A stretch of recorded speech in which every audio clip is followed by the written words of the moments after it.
दर्शन का आज जो हमारा विषय है वो है न्याय दर्शन में प्रमाण मीमांसा। ठीक है, तो प्रमाण मीमांसा के अंतर्गत हम कुछ चीजों को समझेंगे और उसके बारे में हम विचार करेंगे कि ये क्या है। जैसे न्याय दर्शन की प्रमाण मीमांसा में कुछ प्रश्न बनेंगे कि प्रमाण मीमांसा क्या है। पहली चीज तो ये होती है। ठीक है, तो प्रमाण को समझने के लिए हमको कुछ मूलभूत अवधारणाओं को पहले समझना होगा। तो हम यहां से शुरू करेंगे। इनमें से कुछ प्रश्न पहले मैं आपको बता देता हूं जिससे आपको यह स्पष्ट रहे कि क्या प्रश्न बन सकते हैं।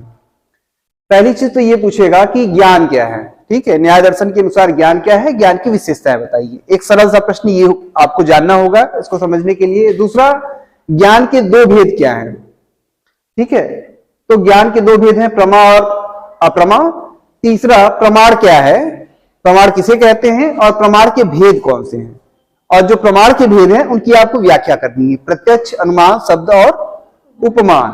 तो न्याय दर्शन में जो प्रमाण मीमांसा या ज्ञान मीमांसा, इसको हम ये भी कह सकते हैं, ज्ञान मीमांसा भी कह सकते हैं।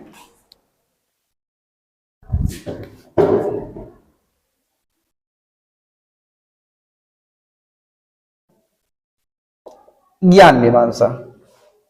तो न्याय दर्शन के अंतर्गत जब हम ज्ञान मीमांसा को समझने का प्रयास करेंगे तो उसके अंतर्गत हम ये समझेंगे कि ज्ञान मीमांसा के अंतर्गत ये सारी चीजें आपको समझनी है। एक तो प्रमाण मीमांसा है। ठीक है, तो प्रमाण मीमांसा के अंतर्गत ज्ञान क्या है, उसकी विशेषताएं क्या है। ज्ञान के दो भेद होते हैं, प्रमा और अप्रमा, इसको समझना है आपको। प्रमाण क्या है इसको समझना है और प्रमाण के भेद। तो ये तीन बिंदुओं के अंतर्गत हम न्याय दर्शन के ज्ञान मीमांसा को समझ सकते हैं। ठीक है, तो अगर हम इसको देखें कि ये क्या है, तो सबसे पहला ज्ञान क्या है। ठीक है, तो अगर हम ज्ञान की बात करते हैं तो ज्ञान को न्याय दर्शन कहता है कि ज्ञान अनुभव है या बुद्धि है। ठीक है, तो सरल शब्दों में ज्ञान को अनुभव या बुद्धि कहता है। सरल शब्दों में इसको हम ऐसे समझ सकते हैं कि न्याय दर्शन के अनुसार ज्ञान अनुभव है। ठीक है, किसी वस्तु का अनुभव होना ज्ञान कहलाता है। ठीक है, तो ज्ञान क्या है, ज्ञान किसी वस्तु का अनुभव है। अब सवाल आता है कि ज्ञान की क्या विशेषताएं हैं। तो ज्ञान की विशेषताएं अगर हम देखेंगे तो ज्ञान की तीन विशेषताएं हैं। एक तो ज्ञान वस्तु प्रकाशक होता है,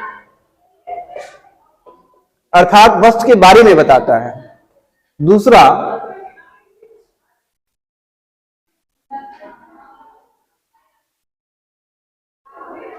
ज्ञान वस्तु प्रकाशक है। ज्ञान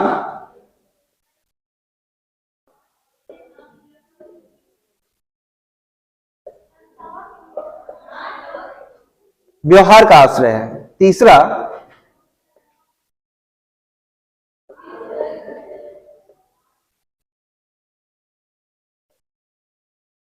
ठीक है, ज्ञान वस्तु प्रकाशक है, व्यवहार का आश्रय है। ये इसकी दो मुख्य विशेषताएं हैं।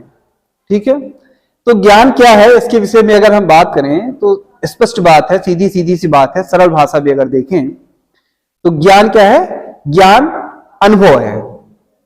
किसी वस्तु का अनुभव ज्ञान कहलाता है। ठीक है, ज्ञान की विशेषता है कि ज्ञान क्या करता है, वस्तु को प्रकाशित करता है। जब हम किसी वस्तु का ज्ञान प्राप्त करते हैं तो हमें वस्तु के विषय में प्रकाशन मिलता है। प्रकाशन मतलब वस्तु हमको समझ में आती है। ठीक है, प्रकाशक का मतलब प्रकाश डालना नहीं है, प्रकाशक का मतलब वस्तु का को समझ में आना। ज्ञान व्यवहार का आश्रय होता है। व्यवहार का आश्रय होने का मतलब यह है कि हम अपने ज्ञान के अनुरूप व्यवहार करते हैं।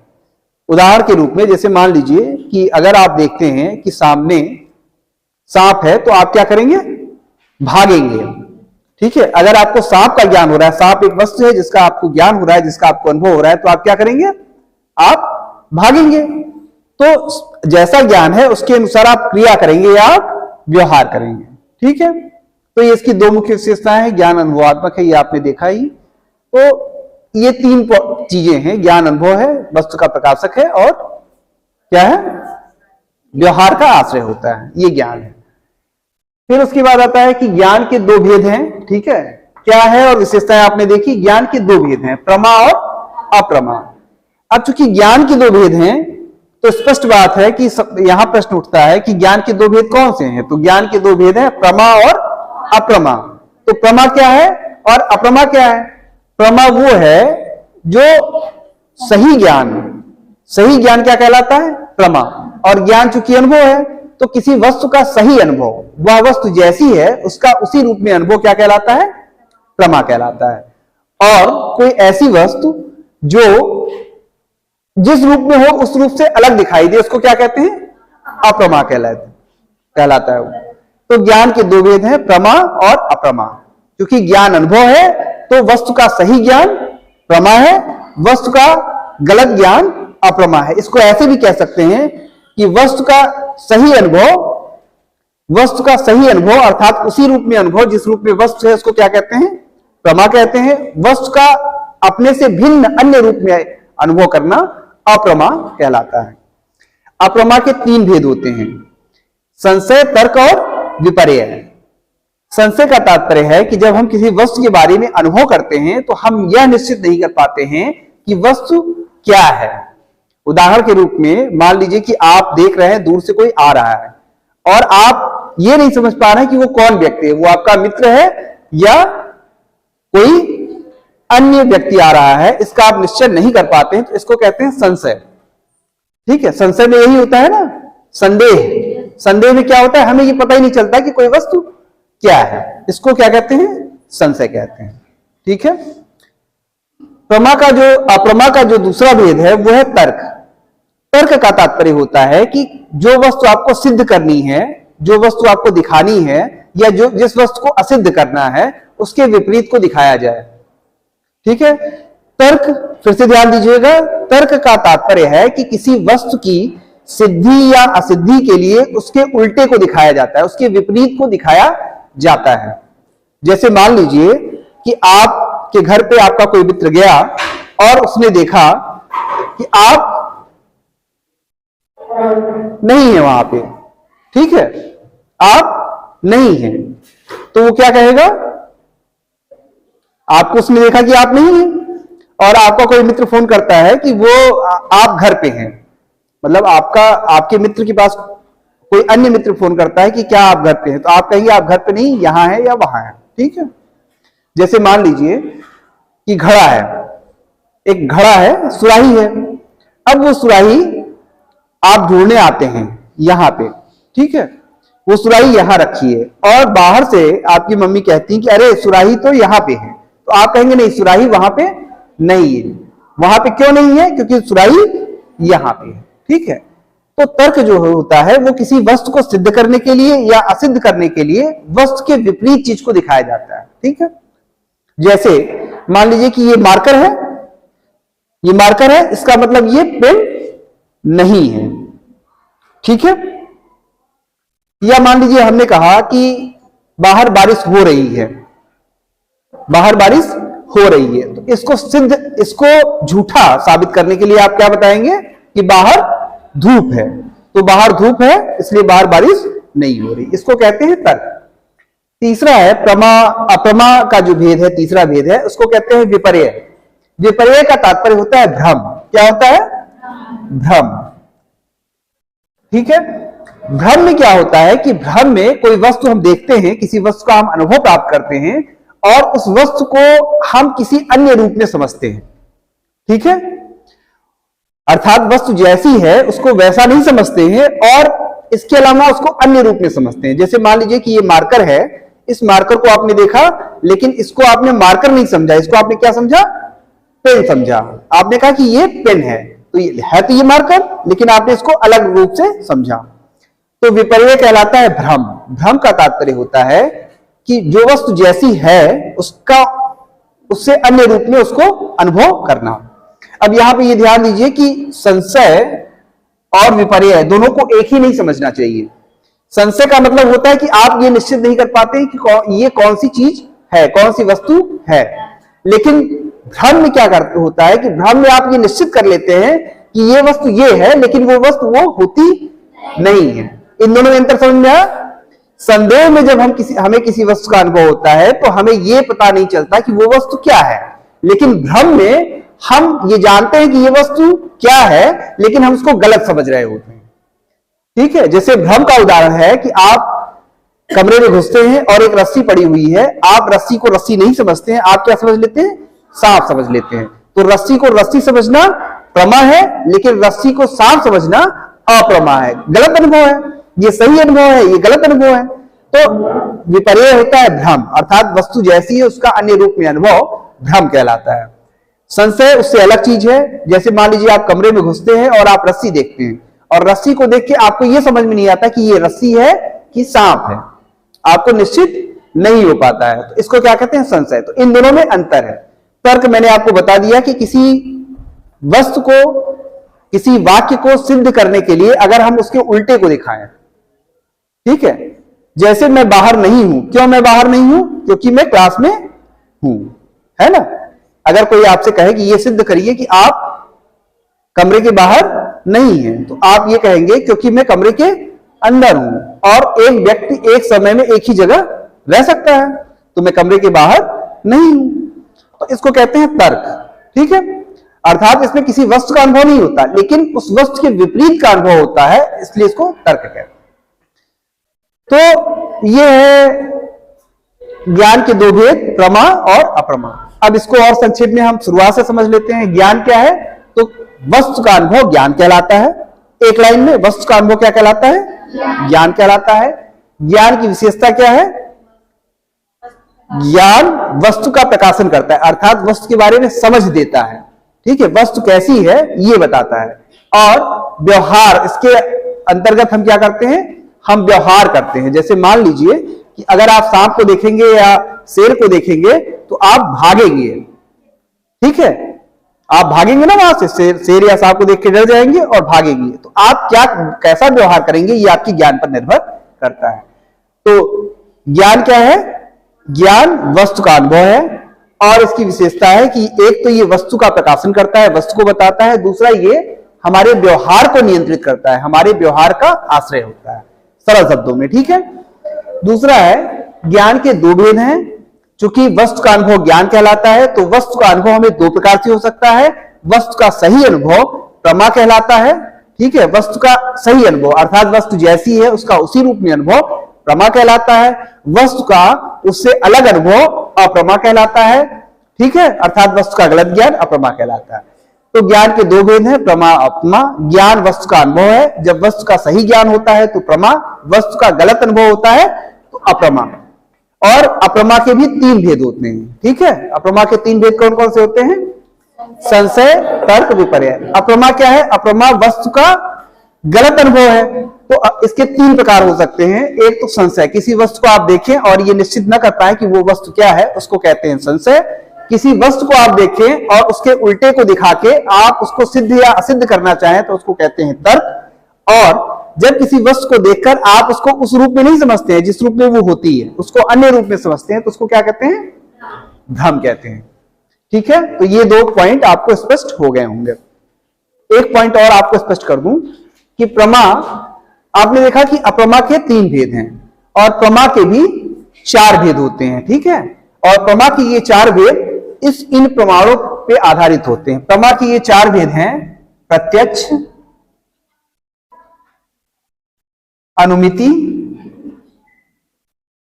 ठीक है, शाब्द, और चौथा है अनुमिति, ठीक है। प्रत्यक्ष, अनुमिति, शाब्द और उपमिति। अनुमिति, सॉरी, ये होगा उपमिति, ठीक है।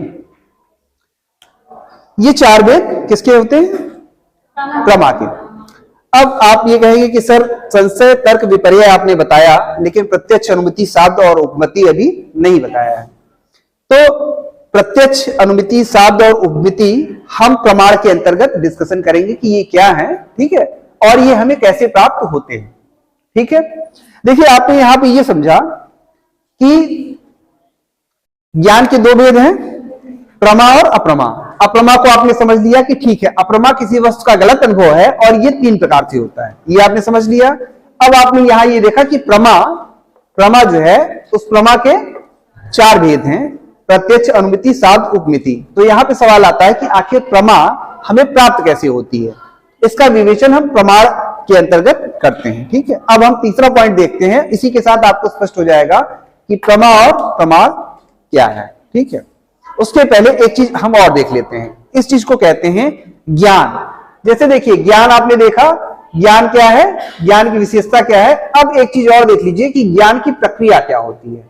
तो ज्ञान की प्रक्रिया में तीन चीजें सम्मिलित होती हैं। एक है होता है ज्ञाता, क्या होता है, ज्ञाता। दूसरा होता है, ज्ञाता के अलावा क्या होता है, वस्तु। और तीसरा होता है साधन। ठीक है, ज्ञाता वो होता है जिसको वस्तु का ज्ञान प्राप्त होता है, वस्तु वो होती है जिसका ज्ञाता ज्ञान प्राप्त करता है, और साधन मतलब होता है कि वस्तु का ज्ञान ज्ञाता कैसे प्राप्त करता है, किस साधन से प्राप्त करता है। तो ज्ञाता को ज्ञाता कहते हैं, वस्तु को कहते हैं प्रमेय। क्या कहते हैं, प्रमेय मतलब विषय होता है जिसका ज्ञान प्राप्त किया जाता है, और साधन को कहते हैं प्रमाण। ठीक है, तो ज्ञान की प्रक्रिया में तीन चीजें शामिल हैं, ज्ञाता, प्रमेय और प्रमाण। ज्ञाता होता है जो ज्ञान प्राप्त करता है, वस्तु को प्रमेय कहते हैं, जिसका ज्ञान प्राप्त किया जाता है वो वस्तु है, उसको प्रमेय कहते हैं। प्रमेय मतलब होता है विषय, और साधन मतलब होता है प्रमाण। ज्ञाता वस्तु का ज्ञान कैसे प्राप्त करता है उसको क्या कहते हैं, प्रमाण। ठीक है, तो ज्ञान के साधन को क्या कहते हैं, प्रमाण कहते हैं। ठीक है, ये तीन चीजें आपने देख ली। ठीक है, इसको समझने के बाद अब हम तीसरा अपना बिंदु देखेंगे कि प्रमाण क्या है। तो देखिए, एकदम सरल शब्दों में अभी आपने देखा कि चूंकि ज्ञान आपको प्राप्त होता है, तो ज्ञान में क्या होता है, एक ज्ञाता होता है। जैसे मान लीजिए कि मैं जानता हूं कि ये क्या है, मार्कर है, तो मैं ज्ञाता हूं ये मार्कर वस्तु है जिसका मुझे ज्ञान प्राप्त है कि ये मार्कर है। और मुझे ये कैसे पता कि ये मार्कर है, कैसे पता चलता है, आंख के द्वारा। मैं आंख से देख रहा हूं कि ये क्या है, मार्कर है। तो आंख से देखना अर्थात हमें आंख के द्वारा ये ज्ञान प्राप्त हो रहा है कि ये मार्कर है, इसको कहते हैं प्रमाण। आखिर किस माध्यम से आप वस्तु का ज्ञान प्राप्त करते हैं उसको क्या कहते हैं, प्रमाण। तो इसको समझने के बाद अगर हम प्रमाण को परिभाषित करना चाहें तो केवल एक लाइन में हम बता सकते हैं कि प्रमाण क्या है। तो प्रमाण क्या है, प्रमाण है कि ज्ञान का साधन प्रमाण कहलाता है।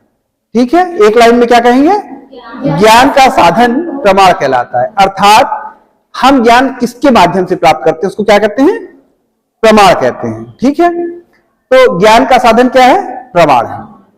अब ज्ञान का साधन प्रमाण है तो सवाल आता है कि प्रमाण के कितने प्रकार हैं। ठीक है, तो प्रमाण चार प्रकार के होते हैं। कौन कौन से, प्रत्यक्ष, अनुमान, शब्द और उपमान। ठीक है, प्रत्यक्ष, अनुमान, शब्द और उपमान, ये चार प्रकार के क्या होते हैं, प्रमाण के भेद होते हैं। ठीक है, ये स्पष्ट हो गया आप सबको स्पष्ट है, किसी को कोई प्रश्न नहीं।